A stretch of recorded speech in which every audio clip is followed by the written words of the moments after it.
ಎಲ್ರಿಗೂ ಯುಗಾದಿ ಹಬ್ಬದ ಹಾರ್ದಿಕ ಶುಭಾಶಯಗಳನ್ನು ಹೇಳ್ತಾ ಈ ವರ್ಷದ ಮೊದಲನೇ ವಿಡಿಯೋ ನಾನು ಪೋಸ್ಟ್ ಮಾಡ್ತಾ ಇದ್ದೀನಿ. ಹಾಗೆ ಈ ವಿಡಿಯೋ ಬಂದುಬಿಟ್ಟು ಸೆಲೆಕ್ಷನ್ನ ಲಾಸ್ಟ್ ವಿಡಿಯೋ ಆಗಿರುತ್ತೆ. ಹೌದು, ಲಾಸ್ಟ್ ಕಂಟಿನ್ಯೂಸ್ 3 ವೀಡಿಯೋಸಿಂದ ನಾವು ಸೆಲೆಕ್ಷನ್ಸ್ನ ನೋಡ್ತಾ ಇದ್ವಿ. ಸೊ ಇದು ಬಂದುಬಿಟ್ಟು ಲಾಸ್ಟ್ ವಿಡಿಯೋ ಆಗಿರುತ್ತೆ. ಹಾಗೆ ನೀವು ನಿಮ್ಮ ನ್ಯೂ ಇಯರ್ ರೆಸಲ್ಯೂಷನ್ಸ್ ಏನು ಮಾಡಿದ್ದೀರೋ ಅದನ್ನು ನಿಮಗೆ ಆಲ್ ದಿ ಬೆಸ್ಟ್. ನೀವು ಅದನ್ನು ಮುಂದುವರಿಸ್ಕೊಂಡು ಹೋಗ್ರಿ, ಗೊತ್ತಾಯ್ತಲ್ಲ. ಆದಷ್ಟು ಈ ವರ್ಷದಲ್ಲೇ ಅದನ್ನು ಮುಗಿಸ್ಕೊಳ್ರಿ. All the best for you guys. ಈ ಚಾನಲ್ನ ರೆಸಲ್ಯೂಷನ್ ಬಂದುಬಿಟ್ಟು ಈ ಸಲ ನಾನು ಈ ವರ್ಷ ಮುಗಿಯೋದ್ರೊಳಗಾಗಿ ಚಾನಲ್ನ ಮಾನಿಟೈಸ್ ಮಾಡ್ಕೋಬೇಕು. ಹಾಗೆ ನಿಮ್ಮ ಜೊತೆಗೆ ಲೈವ್ ಸ್ಟ್ರೀಮ್ಸಲ್ಲಿ ಕೂತ್ಕೊಂಡು ನಾನು ಮಾತಾಡಬೇಕು. ಹಾಗಾಗಿ ಜೊತೆಗೆ ಇನ್ನೊಂದು ಥಿಂಗ್ನ ನಾನು ನಿಮಗೆ ಹೇಳ್ತೀನಿ. So this will be the channel update ಏನು ಅಂದರೆ, ಫೈನಲಿ ನಾನು ನನ್ನ ಡಿಸ್ಕಾರ್ಡ್ ಸರ್ವರ್ನ ಮಾಡಿದ್ದೀನಿ. ಯಾಕೆ ಮಾಡಿದ್ದೀನಿ ಅನ್ನೋದನ್ನು ನಾವೊಂದು ಸ್ವಲ್ಪ ಹೇಳ್ತೀನಿ ನಿಮಗೆ.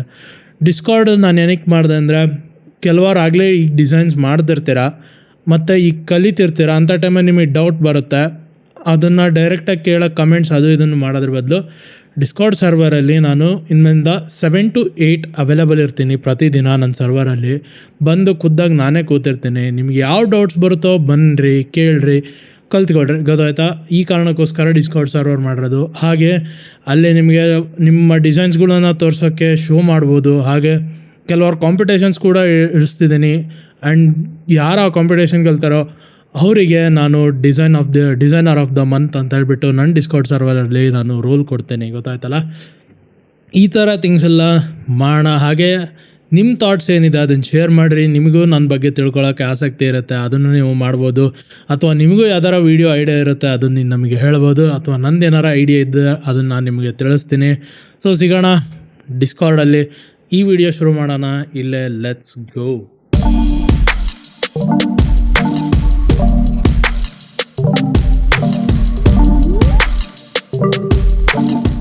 ಈ ವಿಡಿಯೋ ಬಂದುಬಿಟ್ಟು ಸಬ್ಜೆಕ್ಟ್ ಸೆಲೆಕ್ಷನ್ಸ್ ಟೂಲ್ಸ್ಗಳ ಬಗ್ಗೆ ಆಗಿರುತ್ತೆ. ಸಬ್ಜೆಕ್ಟ್ ಸೆಲೆಕ್ಷನ್ ಟೂಲ್ ಅಂದರೆ, ನಾವು ಇಲ್ಲಿವರೆಗೂ ನೋಡಿದ್ವಿ ಪಾಲಿಗಾನಲ್ ಲಾಸೋ ಮತ್ತು ಲಾಸೋಯಿಂದ ಒಂದು ಥಿಂಗ್ನ ಏನಾರ ಅಥವಾ ಒಂದು ಆಬ್ಜೆಕ್ಟ್ನ ಏನಾರು ಸೆಲೆಕ್ಟ್ ಮಾಡಬೇಕು ಅಂದರೆ ತುಂಬಾ ಕಷ್ಟಪಡ್ತಿದ್ವಿ. ಹಾಗೆ ಪಾಲಿಗಾನ್ಸಿಂದ ಇದರಿಂದ ಸುಮ್ಮನೆ ಸೆಲೆಕ್ಟ್ ಮಾಡೋಕ್ಕೆ ನಮಗೆ ತುಂಬಾ ತೊಂದರೆ ಆಗ್ತಾಯಿತ್ತು. ಅದನ್ನು ನಾವು ಈ ಸಲ ಮುಗಿಸ್ತಾ ಇದ್ದೀವಿ. ಒಂದೇ ಕ್ಲಿಕ್ನಲ್ಲಿ 1 ಸೆಕೆಂಡಲ್ಲೇ ನಾವು ನಮ್ಮ ಸಬ್ಜೆಕ್ಟ್ನ ಸೆಲೆಕ್ಟ್ ಮಾಡಿಕೊಂಡು ಬ್ಯಾಕ್ಗ್ರೌಂಡಿಂದ ಹೊರಗಿಡ್ತಿದ್ದೀವಿ. ಅದನ್ನು ಹೇಗೆ ಮಾಡೋಣ ಅಂತ ನೋಡೋಣ ಬನ್ನಿ, ಲೆಟ್ಸ್ ಗೋ. ಈ ಬ್ಯಾಗ್ನ ಫೋಟೋ ಈಗ ನಾನು ಇಂಪೋರ್ಟ್ ಮಾಡ್ಕೊಂಡಿದ್ದೀನಿ.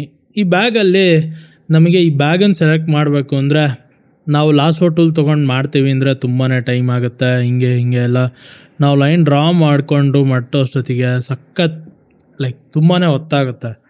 ಇದ್ರ ಬದಲು ನಾವೇನು ಮಾಡ್ತೀವಿ ಅಂದರೆ ಆಬ್ಜೆಕ್ಟ್ ಸೆಲೆಕ್ಷನ್ ಟೂಲ್ ತೊಗೊತೀವಿ. ಆಬ್ಜೆಕ್ಟ್ ಸೆಲೆಕ್ಷನ್ ಟೂಲಲ್ಲಿ ನಿಮಗೆ 2 ಥರ ಇದೆ. ರೆಕ್ಟ್ಯಾಂಗ್ಯುಲರ್ ಮಾರ್ಕಿ ಟೂಲ್ ಥರ, ಇನ್ನೊಂದು ಲಾಸೋ ಟೂಲ್ ಥರ.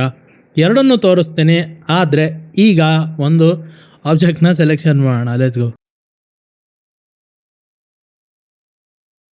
ಈಗ ನಾನು ಈ ಬ್ಯಾಗ್ನ ಸೆಲೆಕ್ಟ್ ಮಾಡಿದ್ದೀನಿ. ನೋಡ್ರಿ ಎಷ್ಟು ಪರ್ಫೆಕ್ಟಾಗಿ ನಮಗೆ ಅದು ಸೆಲೆಕ್ಷನ್ ಮಾಡಿಕೊಟ್ಟಿದೆ. ಸೊ ಈ ಟೂಲ್ ಬಂದುಬಿಟ್ಟು ಏನು ಸಬ್ಜೆಕ್ಟ್ ಸೆಲೆಕ್ಷನ್ಸ್ ಟೂಲ್ಸ್ ಇದೆಯಲ್ಲ, they are all use one thing that is called edge detection ಅಂತ ಒಂದು ಥಿಂಗ್ ಇದೆ. ಅಂದರೆ ಪಿಕ್ಸಲ್ಸ್ ಒಳಗೆ ನಾನು ನಿಮಗೆ ಹೇಳಿದ್ದೆ, ಪಿಕ್ಸಲ್ ಅನ್ನೋದು ಒಂದು ಕಲರ್ ಕೋಡ್ ಇರುತ್ತೆ ಅಂತ ಹೇಳ್ಬಿಟ್ಟು. ಅದನ್ನು ಫಸ್ಟ್ ವೀಡಿಯೋದಲ್ಲಿ ನೋಡ್ರಿ, ನಿಮಗೆ ಗೊತ್ತಾದ ಪಿಕ್ಸಲ್ ಬಗ್ಗೆ ಏನು ಅಂತ. ಅದೇ ರೀತಿಯಲ್ಲಿ ನಾವು ಝೂಮ್ ಮಾಡಿದಾಗ ಇಲ್ಲಿ ಎಡ್ಜ್ ಡಿಟೆಕ್ಷನ್ ಒಳಗೆ ಕಲರ್ ಸಪ್ರೇಟ್ ಆಗ್ತಿದ್ದಂಕ್ಲೆ, ಈಗ ಇದು ಗ್ರೀನ್ ಶೇಡಲ್ಲಿದೆ, ಗ್ರೀನ್ ಶೇಡ್ ಸ್ವಲ್ಪ ಮಾಯ ಆಗಿ ಬೇರೆ ಕಲರ್ ಶೇಡ್ ಬರ್ತಿದ್ದಂಕ್ಲೇ ಅದು ತನ್ನ ಸೆಲೆಕ್ಷನ್ನ ಮಾಡುತ್ತೆ, ಗೊತ್ತಾಯ್ತಲ್ಲ. ಎಡ್ಜ್ ಡಿಟೆಕ್ಷನ್ ಅಂತ ಕರಿತೀವಿ ನಾವು ಇದಕ್ಕೆ.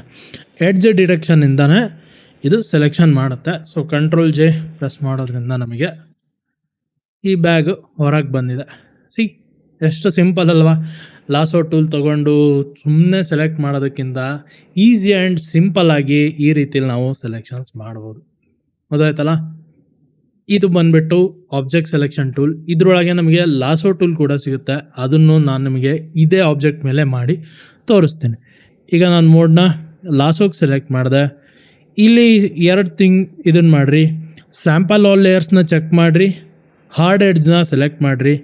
ಆವಾಗಲೇ ಹೇಳಿದೆ, ಇದು ಎಡ್ಜ್ ಡಿಟೆಕ್ಷನ್. ಇದರಿಂದ ಸೆಲೆಕ್ಷನ್ ಆಗೋ ಕಾರಣಕ್ಕಾಗಿ ಪಿಕ್ಸಲ್ಸಲ್ಲಿ ಸ್ವಲ್ಪ ಕಲರ್ ಚೇಂಜ್ ಬಂತು ಅಂದರೂ ಕೂಡ ಇದು ಸೆಲೆಕ್ಟ್ ಮಾಡುತ್ತೆ ನಮಗೆ, ಗೊತ್ತಾಯ್ತಾ. ಸ್ಯಾಂಪಲ್ ಆಲ್ ಲೇಯರ್ಸ್ ಬಂದಾಗ ನಾನು ಇದ್ರ ಬಗ್ಗೆ ಮಾತಾಡ್ತೀನಿ. ನೆಕ್ಸ್ಟ್ ವೀಡಿಯೋನ ಲೇಯರ್ಸಿಂದ ಇರುತ್ತೆ, ಸ್ವಲ್ಪ ಕಾಯಿರಿ, ಗೊತ್ತಾಯ್ತಾ. ಈಗ ನಾನು ಇದನ್ನು ಲಾಸೋ ಟೂಲಿಂದ ಮಾಡ್ಕೊತೀನಿ.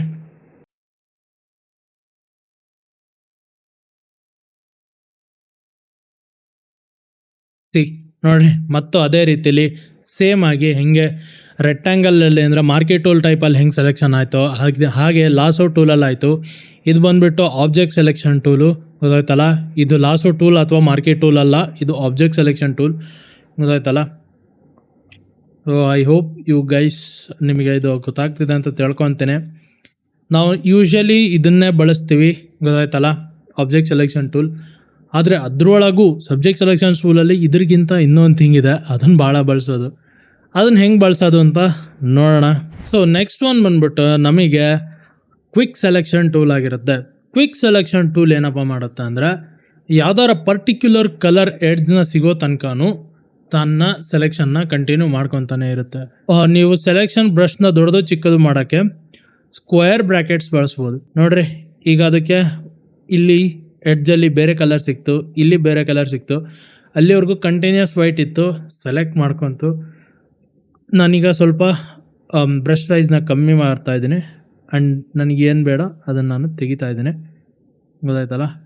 ಇಲ್ಲಿ ನನಗೆ ಮತ್ತೆ ನಾನು ಕಂಟಿನ್ಯೂ ಮಾಡ್ತಾ ಇದ್ದೀನಿ. ಸ್ಕಿನ್ ಬೇಕು ನನಗೆ, ಐ ಕಂಟಿನ್ಯೂಯಿಂಗ್ ದಟ್. ಬ್ಯಾಗ್ ಬೇಕು, ಬ್ಯಾಗ್ನ ಕಂಟಿನ್ಯೂಷನ್ ಮಾಡ್ಕೊತಾ ಇದ್ದೀನಿ. ಮತ್ತೆ ಇಲ್ಲಿ ಚಿಕ್ಕದು ಮಾಡ್ಕೊತಾ ಇದ್ದೀನಿ, ಯಾಕೆಂದರೆ ಈ ಏರಿಯಾ ಬೇಡ. ಸೊ ಈ ಟೂಲ್ನ ಟಿಪ್ಪು ಅಷ್ಟೇ, ಆದಷ್ಟು ಪ್ರಿಸೈಸ್ ಸೆಲೆಕ್ಷನ್ಸ್ಗೆ ಝೂಮ್ ಮಾಡಿರಿ. ಝೂಮ್ ಎಷ್ಟು ಮಾಡ್ತಿರೋಲ್ಲ ಅಷ್ಟು ನಿಮಗೆ ಪ್ರಿಸೈಸ್ಡ್ ಆಗಿ ಸೆಲೆಕ್ಷನ್ ಆಗ್ತಾ ಇರುತ್ತೆ, ಗೊತ್ತಾಯ್ತಲ್ಲ.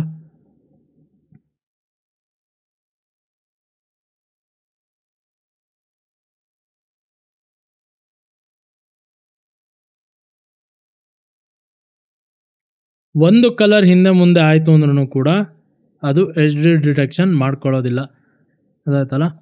ನೋಡೋದ್ರಲ್ಲ, ಲಾಸೋ ಸೆಲೆಕ್ಷನ್ಗಿಂತ ಅಂತೂ it is far better to select from this tool, ಗೊತ್ತಾಯ್ತಲ್ಲ. ಈಗ ನಾನು ಕಂಟ್ರೋಲ್ ಜೆ ಹೊಡೆದೆ, ಸಬ್ಜೆಕ್ಟ್ನ ಒಂದು ಡಿಫ್ರೆಂಟ್ ಇದ್ರ ಮೇಲೆ ತೊಗೊಂಡಿದ್ರೆ, let's import another image so that ನಾವು ಬ್ಯಾಕ್ಗ್ರೌಂಡ್ ಚೇಂಜ್ ಮಾಡೋಣ ಇದರ ಕಂಪ್ಲೀಟ್ಲಿ.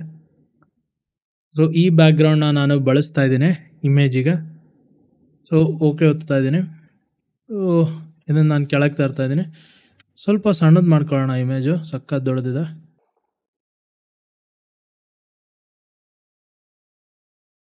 ಓಕೆ, ಸೊ ಈಗ ನೋಡೋಣ ಹೆಂಗೆ ಆ DSLR ಬ್ಲರ್ನ ಕೊಡೋದು ಅಂತ, ಗೊತ್ತಾಯ್ತಲ್ಲ. ಸೊ ಸಿಂಪಲ್, ಅದೇನಿಲ್ಲ, ತುಂಬ ಏನು ಕಾಂಪ್ಲೆಕ್ಸ್ ಇಲ್ಲ.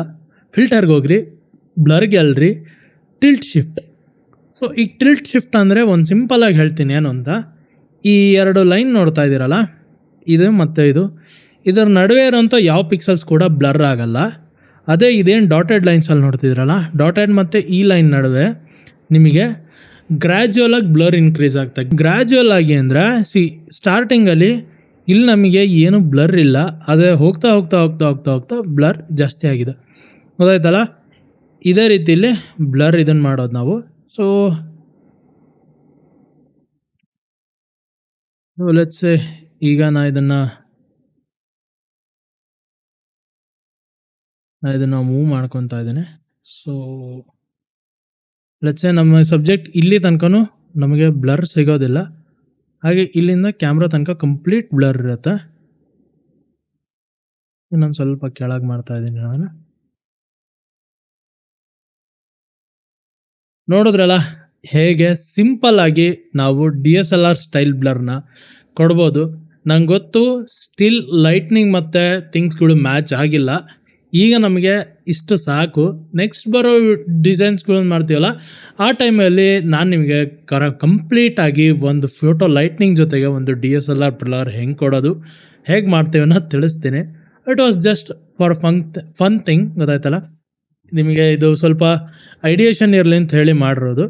ಈ ರೀತಿಯಲ್ಲಿ ನೀವು ಟಿಲ್ಟ್ ಶಿಫ್ಟಿಂದ ಒಂದು ಗ್ರ್ಯಾಜುವಲ್ ಬ್ಲರ್ ಇನ್ಕ್ರೀಸ್ನ ನೀವು ಮಾಡ್ಬೋದು. It will be well and good. ನೀವು ಇದನ್ನು ಒಂದು ಸರಿ ಟ್ರೈ ಮಾಡಿರಿ, ಹಾಗೆ ಕಮೆಂಟ್ ಸೆಕ್ಷನಲ್ಲಿ ತಿಳಿಸ್ರಿ ಇದನ್ನು ನೀವು ನಿಮ್ಮ ಫೋಟೋಗೆ ಮಾಡಿದಾಗ ನಿಮಗೆ ಹೆಂಗೆ ಕಾಣಿಸ್ತಿತ್ತು ಅಂತ, ಗೊತ್ತಾಯ್ತಲ್ಲ. ನೆಕ್ಸ್ಟ್ ಬಂದುಬಿಟ್ಟು ನಮಗೆ ಕ್ವಿಕ್ ಸೆಲೆಕ್ಷನ್ ಟೂಲ್ ಆದಮೇಲೆ ಮ್ಯಾಜಿಕ್ ವಾಂಡ್ ಆಗಿರುತ್ತೆ. ಮ್ಯಾಜಿಕ್ ವಾಂಡಿಗೆ ನಾನು ಈ ಬೀಚ್ನ ಫೋಟೋ ತೊಗೊತೀನಿ. ಈಗ ಮ್ಯಾಜಿಕ್ ವಾಂಡ್ ಏನು ಮಾಡುತ್ತೆ ಅಂದರೆ, ಒಂದು ಪಿಕ್ಸಲ್ಸ್ನ ಕಲರ್ ಏನಿರುತ್ತಲ್ಲ, ಆ ಪಿಕ್ಸಲ್ಸ್ನ ಕಲರ್ ಎಲ್ಲೆಲ್ಲಿರುತ್ತಲ್ಲ ಅದರದಷ್ಟು ಕಲರ್ನ ಅದು ಸೆಲೆಕ್ಟ್ ಮಾಡುತ್ತೆ. ಫಾರ್ ಎಕ್ಸಾಂಪಲ್ ನಾನು ಸ್ಕೈ ತೊಗೊಂಡಂದರೆ ಸ್ಕೈದು ನಮಗೆ ಎಲ್ಲೆಲ್ಲಿ ಇದೆಯೋ ಅಲ್ಲಲ್ಲಿ ಅದು ಸೆಲೆಕ್ಟ್ ಮಾಡ್ಕೊತಾ ಇದೆ, ಗೊತ್ತಾಯ್ತಲ್ಲ. ಈ ರೀತಿಯಲ್ಲಿ ಎಲ್ಲೆಲ್ಲಿ ನಮಗೆ ಬೇಕೋ ನಾವು ಮಾಡ್ಕೋಬೋದು.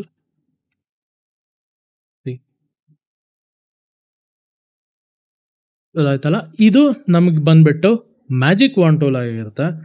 ಮ್ಯಾಜಿಕ್ ವಾಂಡ್ ಟೂಲಲ್ಲಿ ನಮಗೆ ಒಂದು ಆ್ಯಂಟಿ ಏಲಿಯಾಸಿಂಗ್ ಫೀಚರ್, ಕಂಟಿಜಿಯಸ್ ಫೀಚರ್ ಮತ್ತು ಸ್ಯಾಂಪಲ್ ಆಲ್ ಲೇಯರ್ಸ್. ಟಾಲರೆನ್ಸ್ ಬಗ್ಗೆ ಈಗ ಮಾತಾಡ್ತೇನೆ, ಅದಕ್ಕೂ ಮುಂಚೆ ಕಂಟಿಜಿಯಸ್ ಬಗ್ಗೆ ಮಾತಾಡ್ತೀನಿ. ಕಂಟಿಜಿಯಸ್ ಅಂದರೆ ಏನು ಅಂದರೆ, ಇಫ್ ಐ ಸೆಲೆಕ್ಟ್ ಅಥವಾ ಎಲ್ಲರೂ ಒಂದು ಕಡೆಗೆ ನಾನು ಕ್ಲಿಕ್ ಮಾಡಿದೆ ಅಂದರೆ ಕಲರ್ ಚೇಂಜ್ ಆಗ್ತಿದ್ದಂಕ್ಲೆ ಪಿಕ್ಸಲ್ಸ್ದು ಅಲ್ಲಿ ಅದು ಸೆಲೆಕ್ಷನ್ಸ್ ಮಾಡೋಕ್ಕೆ ನಿಲ್ಲಿಸ್ಬಿಡುತ್ತೆ, ಅಲ್ಲಿಂದ ಮುಂದಕ್ಕೆ ಅದು ಹೋಗಲ್ಲ. ಹಾಗಾಗಿ ಅದು ಕಂಟಿಜಿಯಸ್. ಈಗ ನಾನು ಕ್ಲಿಕ್ ಮಾಡಿದೆ, ಇಲ್ಲಿ ಗ್ರೀನ್ ಕಲರ್ ಬಂತು, ಇದು ಈ ಏರಿಯಾ ಇಲ್ಲಿಂದ ಶುರು ಆಯಿತು ಸೆಲೆಕ್ಷನ್ಸ್ ಮಾಡ್ಕೊತ ಗ್ರೀನ್ ಕಲರ್ ಬಂತು, ಅಲ್ಲಿ ನಿಲ್ಲಿಸ್ತು. ಇಲ್ಲಿ ಅದು ವೈಟ್ ಶೇಡ್ ಬಂತು, ಅಲ್ಲಿಗೆ ಅದು ನಿಲ್ಲಿಸ್ತು. ಈಗ ನಾನು ಕಂಟಿಜಿಯಸ್ನ ಅನ್ಚೆಕ್ ಮಾಡಿ ಇನ್ನೊಂದು ಸರಿ ಸೆಲೆಕ್ಟ್ ಮಾಡ್ತೀನಿ, ನೋಡ್ರಿ ಏನಾಗುತ್ತೆ. ಎಲ್ಲೆಲ್ಲಿ ಈ ರಿಲೇಟೆಡ್ ಬ್ಲೂ ಇದೆಯಲ್ಲ ಇಡೀ ಇಮೇಜಲ್ಲಿ ಅಲ್ಲೆಲ್ಲ ಸೆಲೆಕ್ಟ್ ಮಾಡ್ಕೊಂಡು ಹೋಯ್ತು. ಅದಾಯ್ತಲ್ಲ, ಇದು ಕಂಟಿಜಿಯಸ್ ಪ್ರಾಪರ್ಟಿ ಬಂದ್ಬಿಟ್ಟು. ಇದು ಯಾವ ಟೈಮಲ್ಲಿ ಬಳಸ್ಬೋದು ಅಂದರೆ, ನೀವು ಅದರ ಒಂದು ಸ್ಕಿನ್ ಮೇಲೆ ಸ್ಕಿನ್ ರಿಟಚ್ ಮಾಡ್ತಾಯಿದ್ದೀರಾ, ಏನಾರು ಮಾಡ್ತಾಯಿದ್ದೀರಾ ಅಂದರೆ ಅಂಥ ಟೈಮಲ್ಲಿ ಬಳಸ್ಬೋದು. ನಿಮಗೆ ತುಂಬಾ ಹೆಲ್ಪ್ ಆಗುತ್ತೆ ಅಂಥ ಟೈಮಲ್ಲಿ, ಆಯಿತಾ. ಆಮೇಲೆ ಯಾವ್ದಾರ ಪರ್ಟಿಕ್ಯುಲರ್ ವೈಟ್ ಕಲರ್ ಸೆಲೆಕ್ಟ್ ಮಾಡ್ತಾಯಿದ್ದೀರಾ, ಅದ್ರ ಪರ್ಟಿಕ್ಯುಲರ್ ತುಂಬಾ ಆ ಬ್ಯಾಕ್ಗ್ರೌಂಡಲ್ಲಿ ಅದೇ ಥರ ಕಲರ್ ಒಂದೇ ಕಲರ್ ಇದೆ ಅಂದರೆ ಅಂಥ ಟೈಮಲ್ಲಿ ನೀವು ಮ್ಯಾಜಿಕ್ ವಾಂಡ್ನ ಬಳಸ್ಬೋದು. ನೆಕ್ಸ್ಟ್ ಬಂದುಬಿಟ್ಟು ಟಾಲರೆನ್ಸ್. ಈಗ ನಾನು ಟಾಲರೆನ್ಸ್ ಕಡಿಮೆ ಮಾಡ್ತಾಯಿದ್ದೀನಿ, ಕಂಟಿಜಿಯಸ್ ಆನ್ ಇಟ್ಕೊಂಡು. ಒಂದು ಟಾಲರೆನ್ಸ್ ಬಂದುಬಿಟ್ಟು ಅರೌಂಡ್ ನಾನು 50 to 50 ಇಟ್ಕೊತೀನಿ ಈಗ ಸದ್ಯಕ್ಕೆ. ಕಲರ್ಸ್ ಕಮ್ಮಿ ಆಯಿತು ಸೆಲೆಕ್ಟ್ ಆಗೋದು. ಟಾಲರೆನ್ಸ್ ಏನು ಮಾಡುತ್ತೆ ಅಂದರೆ, similar colour of that. If I select blue ಇಲ್ಲಿ ತುಂಬಾ ಟೈಪ್ಸ್ ಆಫ್ ಬ್ಲೂ ಇದೆ ಇದರೊಳಗೆ, ಅದೆಲ್ಲ ಬ್ಲೂನು ಅದು ಸೆಲೆಕ್ಟ್ ಮಾಡ್ತಾ ಇದೆ. ನನಗೆ ಟಾಲರೆನ್ಸ್ 50 ಮಾಡಿದೆ 75ಇಂದ. ಅದು ಬ್ಲೂ ಕಲರ್ನ ತೊಗೊಳೋದು ಕಮ್ಮಿ ಮಾಡ್ತು. ಈಗ ನಾನು 20 ಕೊಡ್ತಿದ್ದೇನೆ. ಇಫ್ ಐ ಸೆಲೆಕ್ಟ್ ನಾವು ಈ ಬ್ಲೂ ಮಾತ್ರ ಎಲ್ಲಿದೆ ಅಂತ ಹುಡುಕ್ತು. ಅದೇ ನಾನು ಈಗ ಟಾಲರೆನ್ಸ್ನ ಕಮ್ಮಿ ಇಟ್ಕೊಂಡೆ ಅಂದರೆ, 10 ಇಟ್ಕೊಂಡೆ ಅಂದರೆ ಟಾಲರೆನ್ಸ್ ಎಷ್ಟು ಕಮ್ಮಿ ಇರುತ್ತಲ್ಲ, ಕಲರ್ ಪಿಕ್ಕಿಂಗ್ ಕೇಪಬಿಲಿಟಿ ಅಷ್ಟೇ ಕಮ್ಮಿ ಆಗುತ್ತೆ ಟೂಲ್ಗೆ. ಎಷ್ಟು ಜಾಸ್ತಿ ಇಡ್ತೀರೋ ಅಷ್ಟೇ ಜಾಸ್ತಿ ಇರುತ್ತೆ. ಈಗ ನಾನು ಅದೇ 100% ಇಟ್ಟೆ ಅಂದರೆ 100 ಇಟ್ಟೆ ಅಂದರೆ ಏನಾಯ್ತು ನೋಡೋಣ. ಎಲ್ಲೆಲ್ಲೆಲ್ಲಿ ಬ್ಲೂ ಇದೆಯೋ ಅಲ್ಲೆಲ್ಲ ಸೆಲೆಕ್ಟ್ ಮಾಡ್ಕೊಂಡು ಹೋಯ್ತು. ಎಲ್ಲಿ ಸ್ವಲ್ಪ ಕಲರ್ ಡಿಫ್ರೆನ್ಸ್ ಕಾಣ್ತೋ ಅಲ್ಲಿ ಅದನ್ನು ಕಟ್ ಆಫ್ ಮಾಡೋಕ್ಕೆ ಶುರು ಮಾಡ್ತು. ಗೊತ್ತಾಯ್ತಲ್ಲ. ಕಂಟಿನ್ಯೂಸ್ ಇಟ್ಕೊಂಡ್ರು ಕೂಡ ಜಾಸ್ತಿ ಏರಿಯಾನೇ ಸೆಲೆಕ್ಟ್ ಆಗುತ್ತೆ. ಇದು ಬಂದುಬಿಟ್ಟು ಒಟ್ಟು 3 ಟೂಲು. ಒಂದು ನಮ್ಮದು ಮ್ಯಾಜಿಕ್ ವಾಂಡ್, ಮತ್ತು ಕ್ವಿಕ್ ಸೆಲೆಕ್ಷನ್, ಮತ್ತು ಆಬ್ಜೆಕ್ಟ್ ಸೆಲೆಕ್ಷನ್. ಲೆಟ್ಸೇ ಈಗ ನಾನು ಒಂದು ಫೋಟೋ ತಗೊಂಡಿದ್ದೀನಿ ಸ್ಟ್ಯಾಚ್ಯೂದು. ಈಗ ನಾನು ಒಂದು ಆಬ್ಜೆಕ್ಟ್ನ ಸೆಲೆಕ್ಟ್ ಮಾಡಬೇಕು ಅಂದರೆ ಇನ್ನೊಂದು ಮೆಥಡ್ ಇದೆ. ಅದು ಬಂದುಬಿಟ್ಟು ಸೆಲೆಕ್ಟ್ ಸಬ್ಜೆಕ್ಟ್ ಅಂತ ಇಲ್ಲಿ ನಿಮಗೆ ಒಂದು ಬಟನ್ ಕಾಣ್ತಾ ಇದೆ. ಇದು ಈ 3 ಅಂದರೆ object selection, quick selection, magic wand, ಇವು 3 ಟೂಲಲ್ಲಿ ನಿಮಗೆ ಸಿಗುತ್ತೆ ಸೆಲೆಕ್ಟ್ ಸಬ್ಜೆಕ್ಟ್. ಇದ್ರ ಮೇಲೆ ನೀವೇನಾರು ಕ್ಲಿಕ್ ಮಾಡಿದ್ರಿ ಅಂದರೆ ಆಟೋಮೆಟಿಕ್ಕಾಗಿ ತಾನೇ ಸಬ್ಜೆಕ್ಟ್ ಸೆಲೆಕ್ಟ್ ಮಾಡ್ಕೊಳುತ್ತೆ. ನೀವು ಈ ಲಾಸೋ ಟೂಲ್, ರೆಕ್ಟ್ಯಾಂಗ್ಯುಲರ್ ಮಾರ್ಕಿ ಟೂಲ್ ಇದು ಯಾವುದೂ ಬಳಸೋ ಅವಶ್ಯಕತೆ ಇಲ್ಲ. ಅದು ಯಾಕೆ ಬಳಸ್ತೀವಿ ಅಂದರೆ, ಕೆಲವೊಂದು ಸರಿ ಸೆಲೆಕ್ಷನ್ಸ್ ರಾಂಗ್ ಆದಾಗ ಅಂಥ ಟೈಮಲ್ಲಿ ನಾವು ಸೆಲೆಕ್ಷನ್ನ ಸರಿ ಮಾಡೋದಕ್ಕೆ ಮಾತ್ರ ಬಳಸ್ತೀವಿ. ಕಂಟಿನ್ಯೂಸ್ ಆಗಿ ಅದನ್ನೇ ಎಲ್ಲವಾಗಲೂ ಬಳಸೋದಿಲ್ಲ. ಗೊತ್ತಾಯ್ತಲ್ಲ. ಈ ರೀತಿಯಲ್ಲಿ ನಾವು ಒಂದು ಆಬ್ಜೆಕ್ಟ್ನ ಸೆಲೆಕ್ಟ್ ಮಾಡ್ತೀವಿ. ಈಗ ನಾನು ಕಂಟ್ರೋಲ್ ಜೆ ಓದ್ತಾ ಇದ್ದೀನಿ. ಥಿಂಗ್ಸ್ ನೋಡಿರಿ ಎಷ್ಟು ಕರೆಕ್ಟಾಗೆ ಬಂತು. ಈಗ ನಾನು ನಿಮಗೆ ಬ್ಯಾಕ್ಗ್ರೌಂಡಲ್ಲಿ ಒಂದು ಸಾಲಿಡ್ ಕಲರ್ ಲೇಯರ್ ಕೂಡ ಹಾಕಿ ತೋರಿಸ್ತೀನಿ. ನೋಡಿರಿ selections ready, simple and neatly. ಆದರೆ ಒಂದು ತೊಂದರೆ ಇದೆ. I want to show that you people. Subject selection ಅಂದರೆ ಸೆಲೆಕ್ಟ್ ಸಬ್ಜೆಕ್ಟಿಂದ ನಾವು ಸೆಲೆಕ್ಟ್ ಮಾಡಿದಾಗ ಇಲ್ಲಿ ಹೇಲೋಸ್ ನೋಡ್ತಾ ಇದ್ದೀರಲ್ಲ, ಈ ರೀತಿಲಿ ಕಾಮನ್ ಆಗೋದಿದು. ಇಂಥ ಟೈಮಲ್ಲಿ ನಾವು ಏನು ಮಾಡ್ತೀವಿ ಅಂದರೆ, ಅಂಥ ಟೈಮಲ್ಲಿ ನಾವು ಸಬ್ಜೆಕ್ಟ್ನ ಸೆಲೆಕ್ಟ್ ಮಾಡ್ಕೊತೀವಿ. ಮಾಡ್ಕೊಂಡ್ಮೇಲೆ ಸೆಲೆಕ್ಟಿಗೆ ಹೋಗ್ಬಿಟ್ಟು ಮಾಡಿಫೈ ಕಾಂಟ್ರಾಕ್ಟ್ ಮಾಡ್ತೀವಿ. ಕಾಂಟ್ರಾಕ್ಟ್ ಅಂದರೆ ಸೈನ್ ಮಾಡೋ ಕಾಂಟ್ರಾಕ್ಟ್ ಅಲ್ಲ. ಈಗ ಸೆಲೆಕ್ಷನ್ಸ್ನ ಕಮ್ಮಿ ಅಂದರೆ ಸಣ್ಣದು ಮಾಡ್ತಾಯಿದ್ದೀವಿ, ಬೌಂಡಿಂಗ್ ಏರಿಯಾನ.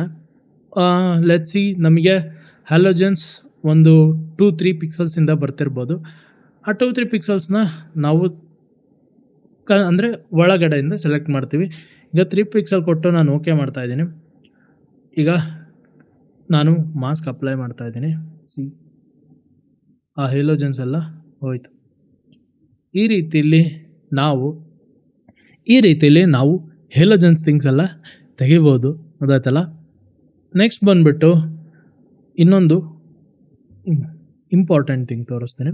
ಈಗ ನಾವು ಒಂದು ಸಬ್ಜೆಕ್ಟ್ಗೆ ಬ್ಲರ್ ಕೊಡ್ತಾ ಇದ್ದೀವಿ, ಗೊತ್ತಾಯ್ತಲ್ಲ. ನೀವೊಂದು ಇಮೇಜ್ನ ತೊಗೊಂಡಿದ್ರೆ ನಿಮ್ಮದೇ ಒಂದು, ನೀವು ಬ್ಲರ್ ಮಾಡ್ತಾ ಇದ್ದೀರಾ ಅಂದರೆ ನೀವೊಂದು ಆವಾಗ ಏನು ಮಾಡ್ತೀರಾ, ನೀವು ನಿಮ್ಮ ಸಬ್ಜೆಕ್ಟ್ನ ಹೊರಗೆ ತೊಗೊಂಡ್ಬಿಟ್ಟು ವರ್ಚುವಲ್ ಬ್ಲರ್ ಕೊಡ್ತೀರಾ. ಅಂಥ ಟೈಮಲ್ಲಿ ಏನಾಗುತ್ತೆ ಅಂದರೆ, ನಾನೀಗ ಒಂದು ಕಾಪಿ ಮಾಡ್ಕೊತಾ ಇದ್ದೀನಿ ಒರಿಜಿನಲ್ ಫೋಟೋದು, ಸಬ್ಜೆಕ್ಟ್ನ ಸೆಲೆಕ್ಟ್ ಮಾಡ್ಕೊತಾ ಇದ್ದೀನಿ. ಈಗ ನಾನು ಸಬ್ಜೆಕ್ಟ್ನ ಸೆಲೆಕ್ಟ್ ಮಾಡ್ಕೊಂಡಿದ್ದೀನಿ. ಈಗ ನಾನೇನು ಈಗ ನೋಡ್ರಿ, ಈಗ ಇದು ಹೊರಗೆ ಬಂದಿದೆ ಆಬ್ಜೆಕ್ಟ್ ಇದರಿಂದ, ಸಬ್ಜೆಕ್ಟ್ ಇದರಿಂದ. ಈಗ ನಾನು ಏನಾರ ಬ್ಲರ್ ಕೊಟ್ಟೆ ಅಂದರೆ ಇದಕ್ಕೆ ಬ್ಯಾಕ್ಗ್ರೌಂಡ್, ಈಗ ಫಿಲ್ಟರ್, ಬ್ಲರ್, ಗಾಸಿಯನ್ ಬ್ಲರ್, ನಾನು ಈಗ ಒಂದು 6 ಪಿಕ್ಸಲ್ ಏನು ಕೊಡ್ತಾ ಇದ್ದೀನಿ ಫಾರ್ ನಾವು. ನಮ್ಮ ಸಬ್ಜೆಕ್ಟ್ ನಡುವೆ ಹೇಲೋಸ್ ಕ್ರಿಯೇಟ್ ಆಗಿದೆ, ವೈಟ್ ಕಲರ್ದು ಮತ್ತು ಸ್ಕಿನ್ ಹತ್ರ ಸ್ಕಿನ್ ಕಲರ್ದು ಈ ಹೇಲೋಸ್ ಕ್ರಿಯೇಟ್ ಆಗುತ್ತೆ. ಈ ಹೇಲೋಸು ಕೆಲವ್ರ ಫೋಟೋದಲ್ಲಿ ಓಕೆ ಇಟ್ಸ್ ಗುಡ್ ಆ್ಯಂಡ್ ಚೆನ್ನಾಗಿ ಕಾಣುತ್ತೆ, ಕೆಲವ್ರ ಫೋಟೋದಲ್ಲಿ ತುಂಬಾ ಕೆಟ್ಟದಾಗ ಕಾಣುತ್ತೆ. ಅಂಥ ಟೈಮಲ್ಲಿ ನೀವೇನು ಮಾಡಬೇಕು ಅಂದರೆ, ಆ ಆಬ್ಜೆಕ್ಟು ಅಲ್ಲಿ ಇರಬಾರ್ದು, ಅಂದರೆ ಕೆಳಗಿನ ನೀವೇನು ಬ್ಲರ್ ಕೊಡ್ತೀರಲ್ಲ ಅಲ್ಲಿ ಇರಬಾರ್ದು. ಅಂಥ ಟೈಮಲ್ಲಿ ನಾವು ಏನು ಮಾಡ್ತೀವಿ ಅಂದರೆ, ಅಂಥ ಟೈಮಲ್ಲಿ ನಾನೊಂದು ಸೆಲೆಕ್ಷನ್ಸ್ ಕ್ರಿಯೇಟ್ ಮಾಡ್ಕೊತಿದ್ದೇನೆ. ಈಗ ಶಿಫ್ಟ್ ಬ್ಯಾಕ್ ಸ್ಪೇಸ್ ಕೊಡ್ತಾ ಇದ್ದೀನಿ ಕಂಟೆಂಟ್ ಅವೇರಿಗೋಸ್ಕರ. ಓಕೆ ಕ್ಲಿಕ್ ಮಾಡ್ತಾ ಇದ್ದೀನಿ. ಕಂಟೆಂಟ್ ಅವೇರ್ ಫಿಲ್ ಏನು ಮಾಡುತ್ತೆ ಅಂದರೆ, ನಮ್ಮ ಕ್ಯಾನ್ವಾಸಲ್ಲಿ ಅಲ್ಲಿ ಇಲ್ಲಿರೋ ಪಿಕ್ಸಲ್ ತೆಕ್ಕೊಂಡು, ಮ್ಯಾಚಿಂಗ್ ಪಿಕ್ಸಲ್ನ ತೆಕ್ಕೊಂಡು ಜಾಯಿನ್ ಮಾಡಿ ಆ ಏರಿಯಾನ, ಅಂದರೆ ನಾವು ಯಾವುದು ಏರಿಯಾ ಸೆಲೆಕ್ಟ್ ಮಾಡಿದ್ವಲ್ಲ ಅದನ್ನು ಫಿಲ್ ಮಾಡುತ್ತೆ. ಅದು ಕಂಟೆಂಟ್ ಅವೇರ್ ಫಿಲ್. ಅಲ್ಲಿ ನಮಗೆ ಈಗ ಅದು ಹೋಯಿತು. ಆದರೆ ಒನ್ ಥಿಂಗ್, ಔಟ್ಲೈನ್ ಹಾಗೆ ಉಳ್ಕೊಂಡಿದೆ ಅಲ್ವಾ. ಇದು ಕೂಡ ಮತ್ತೆ ನಾನೇನಾರ ಬ್ಲರ್ ಕೊಟ್ಟೆ ಅಂದರೆ ಹೇಲೋಸ್ ಕ್ರಿಯೇಟ್ ಮಾಡುತ್ತೆ. ಈ ಹೇಲೋಸ್ ಕ್ರಿಯೇಟ್ ಆಗಬಾರ್ದು ಅಂದರೆ ಅಂಥ ಟೈಮಲ್ಲಿ ನಾವೇನು ಮಾಡ್ತೀವಿ ಅಂದರೆ, ಸೆಲೆಕ್ಟಿಗೆ ಹೋಗ್ತೀವಿ, ಮಾಡಿಫೈ, ಎಕ್ಸ್ಪ್ಯಾಂಡ್. ಸೊ ಎಕ್ಸ್ಪ್ಯಾಂಡ್ ಮಾಡ್ಕೊತಾ ಇದ್ದೀನಿ ನಾನು 3 to 5 ಪಿಕ್ಸಲ್ಸ್ ಎಕ್ಸ್ಪ್ಯಾಂಡ್ ಮಾಡ್ಕೊಳ್ಳೋಣ. ಓಕೆ ಕ್ಲಿಕ್ ಮಾಡಿದೆ. ಸೊ 5 ಪಿಕ್ಸಲ್ಸ್ ಏನೋ ಎಕ್ಸ್ಪ್ಯಾನ್ಷನ್ ಆಯಿತು ನಮ್ಮ ಆಬ್ಜೆಕ್ಟ್ ಸೆಲೆಕ್ಷನ್ನಿಂದು. ನಾನು shift back space content aware fill ಮಾಡ್ತಾ ಇದ್ದೀನಿ.